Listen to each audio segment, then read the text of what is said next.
Hi to all. మనం last క్లాస్లో charge అంటే ఏంటి, ఛార్జ్కి ఉండాల్సిన బేసిక్ ప్రాపర్టీ ఏంటి అనే దాని మీద డిస్కస్ చేసాం. అయితే ఏవైనా రెండు ఛార్జెస్ మన దగ్గర ఉన్నప్పుడు అవి సేమ్ ఛార్జెస్ కావచ్చు, ఆపోజిట్ ఛార్జెస్ కావచ్చు. సేమ్ ఛార్జెస్ అయితే అంటే రెండు నెగిటివ్ ఛార్జీలైనా లేదా రెండు పాజిటివ్ ఛార్జెస్ ఉంటే ఏమవుతున్నాయి, ఒకదానితో ఒకటి రిప్పల్ అవుతున్నాయి. అలాగే ఆపోజిట్ ఛార్జెస్ ఉంటాయి, అంటే ఒక పాజిటివ్ ఒక నెగిటివ్ దగ్గరగా ఉన్నప్పుడు అవి ఏమవుతున్నాయి, రెండు అట్రాక్ట్ అవుతున్నాయి. ఇక్కడ మనం గుర్తుంచుకోవాల్సిన విషయం ఏంటంటే, అబ్జర్వ్ చేయాల్సిన ఒక విషయం ఏంటంటే, రిపెల్ అవుతుందన్నా అట్రాక్ట్ అవుతుందన్నా వాళ్ళిద్దరి మధ్య అంటే ఆ రెండు ఛార్జెస్ మధ్య ఎంతో కొంత ఒక అట్రాక్షన్ ఫోర్స్ కానీ రిపల్షన్ ఫోర్స్ కానీ ఉంటుంది. అయితే ఆ ఫోర్స్ ఎంత, ఇక్కడ పాయింట్ అర్థం చేసుకోండి. రెండు ఛార్జెస్ ఉన్నాయి, స్టేషనరీ ఛార్జెస్, అవి మూవ్ అవ్వట్లేదు, ఒక చోట ఉన్నాయి. అయితే రెండు సేమ్ ఛార్జెస్ పక్కపక్కన ఉన్నప్పుడు అవి ఒకదాన్ని ఒకటి రిపల్ చేసుకుంటాయి. సో రిపలింగ్ ఈజ్ ఆల్సో ఫోర్స్, దాన్ని రిపల్షన్ ఫోర్స్ అంటారు. అలాగే రెండు ఆపోజిట్ ఛార్జెస్ పక్కపక్కనే ఉన్నాయి, ఆ రెండు రెస్ట్లో ఉన్నాయి, ఒకదాన్ని ఒకటి ఏం చేసుకుంటాయి, అట్రాక్ట్ చేస్తాయి, అంటే అట్రాక్షన్ ఫోర్స్ ఉంటుంది. అయితే ఈ రిపల్షన్ ఫోర్స్ ఎంత ఉంటుంది, ఈ అట్రాక్షన్ ఫోర్స్ ఎంత ఉంటుంది అనే దాన్ని స్టడీ చేయడానికి కూలుంబ్స్ అనే ఆయన ఒక కూలుంబ్స్ లా అనే ఒక లాని డెరైవ్ చేసి ప్రూవ్ చేశాడు. దాన్నే మనం కూలుంబ్స్ ఇన్వర్స్ స్క్వేర్ లా అంటాం. మనం ఎలక్ట్రోస్టాటిక్స్లో ఫస్ట్ చాప్టర్ అయిన ఎలక్ట్రిక్ ఛార్జెస్ అండ్ ఫీల్డ్స్లో దాదాపుగా మనకు ఆబ్జెక్టివ్ క్వశ్చన్ ఫస్ట్ ఏమో ప్రాపర్టీస్ ఆఫ్ ఛార్జెస్ మీద అడుగుతాడు, లేదంటే అడిగే ఫస్ట్ క్వశ్చన్ వచ్చేసి కూలుంబ్స్ లా మీద. ఈ కూలుంబ్స్ లా వెరీ వెరీ ఇంపార్టెంట్. ఈ కూలుంబ్స్ లా అనే state and derive the coulombs లా అని చెప్పేసి 4 మార్క్స్ కూడా మనకి బోర్డ్ ఎగ్జామ్స్లో ఏపీ అండ్ తెలంగాణలో అడుగుతాడు. జాగ్రత్తగా అర్థం చేసుకోండి. ఫస్ట్ కూలుంబ్స్ లా స్టేట్మెంట్ ఏంటో విందాం, ఓకేనా? స్టేట్మెంట్ చూడండి. ఫస్ట్ ఇతను స్టేట్మెంట్ ఏం చెప్తున్నాడంటే,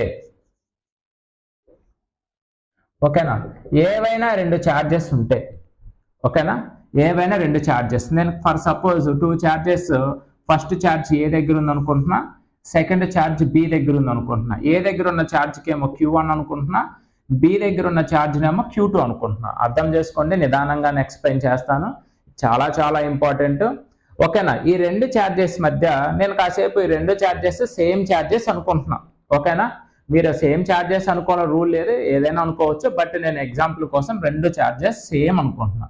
సో రెండు పాయింట్ ఛార్జెస్ ఉన్నాయి మన దగ్గర, ఆ రెండు సేమ్ ఉన్నాయి. రెండింటి మధ్య ఎంత డిస్టెన్స్ ఉంది అనుకుంటున్నాం, ఫర్ సపోజ్ R అనే డిస్టెన్స్ ఉంది అనుకుంటున్నాం. అయితే మనం ఏం చెప్పుకున్నాం, రెండు సేమ్ ఛార్జెస్ పక్కనే ఉంటే ఒకదాన్ని ఒకటి ఏం చేస్తున్నాయి, రిపల్ చేస్తున్నాయి. అయితే ఎంత ఫోర్స్తో రిపల్షన్ చేస్తుంది, దాన్నే ఫోర్స్ ఆఫ్ రిపల్షన్ అంటాం. సో దాన్ని ఏమని చెప్తున్నాడు, the force of repulsion between the any two charges F is directly proportional to product of two charges. That means F is proportional to Q1 Q2.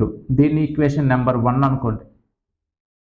Next, the force of repulsion between two charges is inversely proportional to the distance of separation between the two charges. దీని equation number 2 అనుకోండి, ఓకేనా? And the force is acting on the along the line joining the two charges. అంటే ఎలా ఉంటుందంట, ఈ two charges line joining, for suppose Q1 Q2 ఉంటే ఆ force అనేది ఇలా ఉంటుంది, F అనేది ఇలా ఉంటుంది అని చెప్తున్నాడు, ఓకేనా? సో ఇప్పుడు మనం ఏం చెప్పొచ్చు, if charge is more then the force is more, directly proportional. If the distance between the two charges is increasing then the force is decreasing, that means inversely proportional. అర్థమవుతుంది కదా? సో ఒక రెండు charges మధ్య force of attraction ఎక్కువ ఉండాలంటే charge అనేది ఎక్కువ ఉండాలి, లేదా రెండు ఛార్జ్ మధ్య ఫోర్స్ ఆఫ్ రిపల్షన్ కానీ అట్రాక్షన్ కానీ తగ్గాలి అంటే ఏముండాలి, డిస్టెన్స్ అనేది పెరగాలి. రెండింటి మధ్య డిస్టెన్స్ తగ్గినప్పుడు ఎక్కువ రిపల్షన్ ఉంటుంది, రెండింటి మధ్య డిస్టెన్స్ పెరిగినప్పుడు తక్కువ రిపల్షన్ ఉంటుంది. సో ఇక్కడ మనం ఈక్వేషన్ నెంబర్ 1 and 2 నుంచి ఏం రాయొచ్చు చెప్పండి, ఫ్రమ్ 1 and 2 ఏం రాయొచ్చు, సింగిల్ ఈక్వేషన్గా F is proportional to Q1 Q2 by R². మనం ఇక్కడ ఏం చేస్తామంటే ప్రపోర్షనాలిటీ తీసేయడానికి ఒక ప్రపోర్షనాలిటీ కాన్స్టెంట్ని యాడ్ చేసుకుంటున్నాం. సింపుల్గా దాన్ని ఏం రాయొచ్చు, F is equal to K into Q1 Q2 by R². ఇక్కడ Kని ఏమని పిలుస్తారంటే ప్రపోర్షనాలిటీ కాన్స్టెంట్ అంటారు, ఓకేనా? Here K is equal to 1/4πε0. ఇది మీరు గుర్తుంచుకోవాలి. Here epsilon is the permittivity of the medium. So 1/4πε0 కి ఒక న్యూమరికల్ వాల్యూ ఉంటుంది, అదే 9 × 10⁹9. ఈ వాల్యూ మీరు ఆబ్జెక్టివ్ లో గుర్తుంచుకోవాలి. అప్పుడు ఫైనల్ గా ఏం రాయొచ్చు కూలమ్స్ ఇన్వర్స్ స్క్వేర్ లా అంటే the force of attraction or repulsion between the any two charges is equal to F is equal to 1/4πε0 Q1 Q2 by R square. So నేను మీకు ఎక్స్ప్లెయిన్ చేసేటప్పుడు ఏదైనా ఇలా బాక్స్లో పెట్టానంటే అది ఫార్ములా మీరు గుర్తుంచుకోవాలని అర్థం. సో ఫైనల్గా మనకి కూలుమ్స్ ఫోర్స్ ఎంతో అర్థమైంది. సో కూలుమ్ ఫోర్స్ ఎంత 1/4πε0 × Q1 Q2 by R square. ఇక్కడ Q1 కి Q2 కి మధ్యలో మీడియం ఉంటుంది. ఆ మీడియం అనేది ఆ రెండింటి మధ్య ఉన్న ఫోర్స్ను కూడా ఏం చేస్తుంది, తగ్గిద్దా పెరిగిద్దా అనేది ఇన్ఫ్లుయెన్స్ చేస్తుంది. అందుకే అక్కడ ε0ని మనం కన్సిడర్ చేయాల్సి వచ్చింది. సో ε0 అనేది మనం దాదాపుగా ఇంటర్మీడియట్ లెవెల్లో మెయిన్స్లో కావచ్చు, నీట్లో కావచ్చు, ఎంసెట్లో కావచ్చు ప్రాబ్లమ్ సాల్వ్ చేసేటప్పుడు అది మ్యాక్సిమం వాళ్ళు తీసుకునేది ఫ్రీ స్పేస్ లేదా ఎయిర్ అని తీసుకుంటారు. కాబట్టి మనకి ఇక్కడ వచ్చిన టెన్షన్ ఏం లేదు. ఒకవేళ ఫ్రీ స్పేస్ కాదు, ఎయిర్ కాదు, ఏదైనా మీడియం ఇచ్చినప్పుడు దాని యొక్క పర్మిటివిటీ వాల్యూ వాళ్ళు ఇస్తారు, దాన్ని మనం అక్కడ సబ్స్టిట్యూట్ చేసుకుంటే సరిపోతుంది. సో ఫైనల్గా కూలుమ్స్ లా అంటే అర్థమైంది కదా, the force of repulsion or attraction between the any two charges is directly proportional to the product of the two charges and inversely proportional to the square of the distance between them. So ఇది కులుమ్స్ లా ఇచ్చిన గొప్ప statement. ఇది ఎందుకు పనిచేస్తుంది, కులుమ్స్ లాని మనం ఎక్కడ apply చేయగలం, only point charges దగ్గర మాత్రమే అప్లై చేయగలం. లైన్ ఛార్జెస్ దగ్గర కానీ లేకపోతే ఏరియా ఛార్జెస్ దగ్గర కానీ అప్లై చేయగలం. సో దీని యొక్క బేసిక్ అడ్వాంటేజ్ ఇది. కానీ కులుమ్స్ లాలో ఉన్న ఒక చిన్న మైనస్ ఏంటంటే క్యాలిక్యులేషన్ పార్ట్ ఎక్కువ వస్తుంది. సో దీన్ని మనము ఓవర్కమ్ చేయడానికి నెక్స్ట్ ఎలక్ట్రోస్టాటిక్స్లోనే గాస్ లా అనేదాన్ని డెరైవ్ వచ్చారు, ప్రూవ్ చేశారు. సో ఈ గాస్ లా వల్ల వచ్చిన ఒక చిన్న అడ్వాంటేజ్ ఏంటంటే మనకి క్యాలిక్యులేషన్ పార్ట్ తగ్గిద్ది, కొంచెం ఈజీగా అంటే సిమెట్రికల్ సిస్టానికి, లైన్ ఆఫ్ సిమెట్రీకి, ఏరియా సిమెట్రీకి, వాల్యూమ్ సిమెట్రీకి ఈజీగా అప్లై చేయవచ్చు. తర్వాత నేను మీకు గాస్లా ఎక్స్ప్లెయిన్ చేస్తాను. సో మనం కూలుమ్స్ లా మీద 1 or 2 ఎగ్జాంపుల్స్ ట్రై చేద్దాం, మీకే కూలుమ్స్ లా యొక్క ఇంపార్టెన్స్ ఏంటన్నది అర్థమవుతుంది. కూలుమ్స్ లా మీద ఒక ఎగ్జాంపుల్ ప్రాబ్లమ్ చూద్దాం. ఇక్కడ చూడండి, 3 equal charges Q1, Q2, Q3 are placed at the 3 corners of a equilateral triangle ABC. Find the net electric force acting on the any one of the vertices of the triangle అని అడుగుతున్నాడు. So ఇది ఒక example model. ఈ model problem అర్థం చేసుకోండి. అంటే మనం ఇక్కడ క్లాస్ రూమ్లో ఏదైతే ప్రిపేర్ అవుతున్నామో ఎగ్జామ్లో అదే అడగాలని రూల్ లేదు. మనం ఇక్కడ ఈక్యులేటర్ ట్రయాంగిల్ ప్రాక్టీస్ అయితే ఎగ్జామ్లో స్క్వేర్ అడగవచ్చు, క్యూబ్ అడగవచ్చు, క్యూబాయిడ్ అడగవచ్చు, లేకపోతే సెంటర్ ఆఫ్ ద ట్రయాంగిల్ దగ్గర ఇంకొక చార్జ్ పెట్టాడు అడగవచ్చు, లేదా ఇక్కడ 3 చార్జెస్ మనం ఈక్వల్ అని తీసుకుంటున్నాం, వారు అన్ఈక్వల్ ఇవ్వచ్చు, అంటే ఒకటి 2 ప్లస్ క్యూలు ఒక మైనస్ క్యూ వచ్చు, ఎలా అయినా ఇవ్వచ్చు. కానీ మీరు ఇక్కడ కోర్ కాన్సెప్ట్ అర్థం చేసుకోండి, వే అప్రోచ్ మనం ఎలా ప్రాబ్లమ్ సాల్వ్ చేస్తున్నాం ఆ మెథడ్ని అర్థం చేసుకోండి, మీరు ఈజీగా ఆన్సర్ చేస్తారు. ఫస్ట్ నేను మీకు చాలాసార్లు చెప్పాను, మళ్ళీ చెప్తున్నాను, ఫస్ట్ ఇచ్చిన ఇన్ఫర్మేషన్ని డయాగ్రమెటిక్గా డ్రా చేయడం నేర్చుకోండి. ఫిజిక్స్లో ఇచ్చిన ఇన్ఫర్మేషన్ని ఏ ప్రాబ్లం అయినా కావచ్చు, మీరు డయాగ్రమెటిక్గా డ్రా చేయడం మీరు నేర్చుకుంటే మీకు వస్తే దాదాపుగా 50% ఆఫ్ ద ప్రాబ్లం మీరు సాల్వ్ చేసినట్టే. ఫర్ సపోజ్ ఇక్కడ చూడండి, మనకి ఏ ట్రయాంగిల్ తీసుకోమంటున్నాడు, equilateral triangle. So for suppose నేను ఇట్లా ఒక ఈక్యులేటర్ ట్రయాంగిల్ తీసుకుంటున్నా, 3 vertices ABC, ఒక్కొక్క vertices దగ్గర ఒక్కొక్క ఛార్జ్. ఇక్కడ ఏమంటున్నాడు, 3 charges Q1, Q2, Q3 are same అంటున్నాడు. కాబట్టి నేనేమనుకుంటున్నాను, Q1 is equal to Q2 is equal to Q3 is equal to Q. Same అంటున్నాడు కాబట్టి అది Q అనే ఛార్జ్కి ఈక్వల్ అనుకుంటున్నాను. అప్పుడు vertices ఏ దగ్గర Q అనే ఛార్జ్ ఉంది, B దగ్గర Q అనే ఛార్జ్ ఉంది, C దగ్గర Q అనే ఛార్జ్ ఉంది. ఇక్కడ మీరు ఒక పాయింట్ అర్థం చేసుకోండి, 3 సేమ్ ఛార్జెస్. మనల్ని ఏమడుతున్నాడు, net resulting force acting on the any one of the vertices. For suppose ఏదైనా ఒక vertices అన్నాడు కాబట్టి నేను vertices C తీసుకుంటున్నాను. ఓకేనా, according to the coulombs inverse square law 3 same charges కదా. చూడండి, ఏ దగ్గర ప్లస్ క్యూ ఉంది, సి దగ్గర ప్లస్ క్యూ ఉంది. 2 సేమ్ ఛార్జెస్ అయితే అట్రాక్షన్ ఉంటుందా, రిపల్షన్ ఉంటుందా, మీరే చెప్పండి ఒకసారి. 2 సేమ్ ఛార్జెస్ మధ్య రిపల్షన్ ఫోర్స్ ఉంటుంది. సో ఈ ఏ క్యూ అనే ఛార్జ్ సి దగ్గర ఉన్న క్యూ అనే ఛార్జ్ని రిపల్ చేస్తుంది, ఇలా చేస్తుంది. దాన్ని ఆ రిపల్షన్ ఫోర్స్ని నేను F(1) అనుకుంటున్నాను. సో ఎఫ్ ఆఫ్ 1 ఎంత చెప్పండి. సో ఈక్విలేటర్ ట్రయాంగిల్ అంటున్నారు కాబట్టి ఈచ్ సైడ్ నేను ఏ అనుకుంటున్నాను. ఓకేనా, ఈచ్ సైడ్ ఎంత అనుకుంటున్నాను ఏ. అప్పుడు F1 ఎంత వస్తుంది ఫ్రమ్ కూలమ్స్ లో మీరు చెప్పండి. F1 is equal to 1/4πε0 into ఏం రాయొచ్చు చెప్పండి, క్యూ ఇంటూ క్యూ బై ఎంత ఏ స్క్వేర్. దీన్ని సింపుల్ గా ఎలా రాయొచ్చు, F1 ఈజ్ ఈక్వల్ టు 1/4πε0 అంటే ఏమని రాసుకోవచ్చు అని చెప్పాను, క్యూ అంటే ఎంతమ్మా, Q square by A square. దీన్ని ఈక్వేషన్ నెంబర్ 1 అనుకోండి. సిమిలర్ గా సో బి దగ్గర ఉన్న క్యూ అనే ఛార్జ్ సి దగ్గర ఉన్న క్యూ అనే ఛార్జ్ ఏం చేస్తుంది, అట్రాక్ట్ చేస్తుందా రిపల్ చేస్తుందా, సేమ్ ఛార్జెస్ కాబట్టి రిపల్ చేస్తుంది. సో ఇలా ఈ డైరెక్షన్ తో రిపల్ చేస్తుంది. నేను దాన్ని F2 అనుకుంటున్నా. So equilateral triangle side same. అప్పుడు నాకు F2 ఏమొస్తుంది మళ్ళీ మీరే చెప్పండి. F2 is equal to similar K into Q square by A square. దీన్ని ఈక్వేషన్ నెంబర్ 2 రాసుకోండి.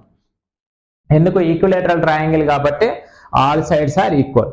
సో ఫ్రమ్ 1 and 2 నేను ఏం రాయొచ్చు చెప్పండి, F of 1 is equal to F of 2 is equal to F. ఎందుకంటే సేమ్ ఉన్నాయి కదా. ఎంత వచ్చింది నాకు, F is equal to K into Q square by A square. So ఇంతవరకు అర్థమైంది అనుకుంటున్నాను. సో మీరు క్లాస్ విని అయిపోయిన వెంటనే వదిలేయకుండా పెన్ను పేపర్ తీసుకొని రాయడం ప్రాక్టీస్ చేయండి. ఎప్పుడైతే మీరు టాపిక్ ప్రాక్టీస్ చేస్తారో, రఫ్ వర్క్ చేస్తారో, అప్పుడు మీకు సబ్జెక్ట్ అనేది బాగా వస్తుంది. సో మనల్ని ఏం అనుకోమంటున్నాడు, రిజల్టెంట్. సో ఇక్కడ ఫోర్స్ అనేది స్కేలారా వెక్టారా, మీ అందరికీ తెలిసిన విషయమే. ఫోర్స్ అనేది వెక్టార్.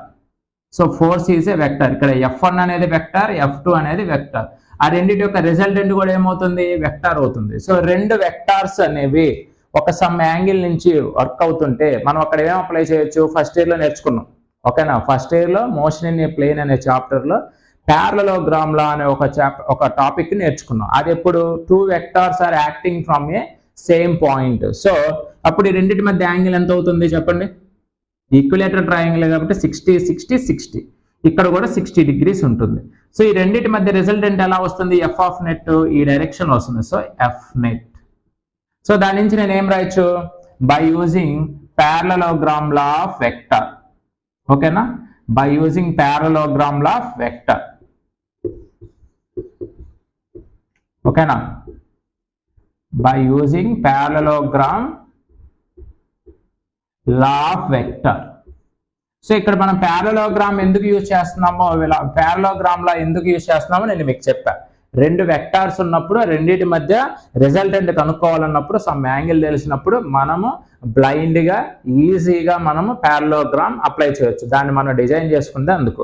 అప్పుడు మనం ఏం చెప్పొచ్చు, F net is equal to చెప్పండి, ప్యారలలోగ్రామ్ ఏంటి, under root of F1 square plus F2 square plus 2F1 F2 cos theta.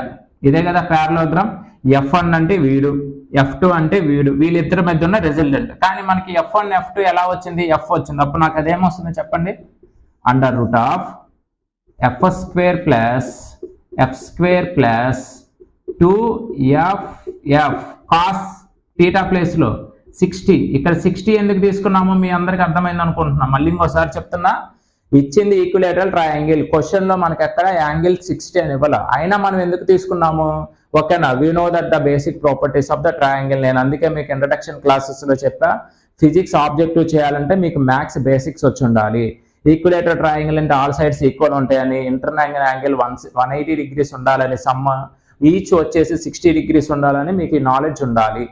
ఓకేనా, అప్పుడు దీని నుంచి మనం ఏం చేయొచ్చు చెప్పండి, under root of F square plus F square 2F square plus 2F square cos 60 అంటే చెప్పండి, కాస్ 60 అంటే ఎంత చెప్పండి, కాస్ 60 అంటే ఎంత, 1/2. సో ఇక్కడ 2 క్యాన్సిల్ అయితే ఎంత మిగులుతుంది, 2F square plus F square అంటే ఎంత వస్తుందండి, under root of 3F square. So దీన్ని ఎలా రాయొచ్చు, √3 ఇంటూ ఎఫ్ రాయొచ్చు. F net is equal to √3 into F. మనకు తెలుసు కదా √3 అంటే √3. ఎఫ్ అంటే ఎంత, K into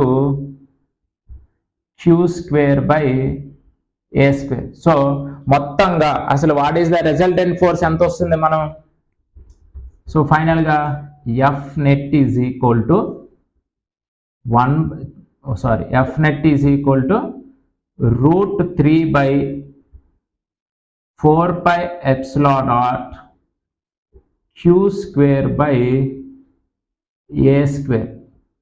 So this is the resultant force acting on the vertices of the equilateral triangle.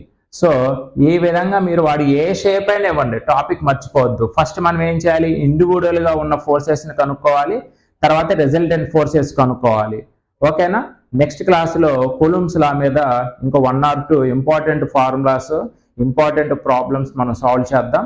ఫిజిక్స్లో మీకు ఎలాంటి డౌట్ ఉన్నా కామెంట్ సెషన్లో మీరు కామెంట్ చేయండి, నేను ఖచ్చితంగా మీకు ఆన్సర్ ఇస్తాను. Thank you.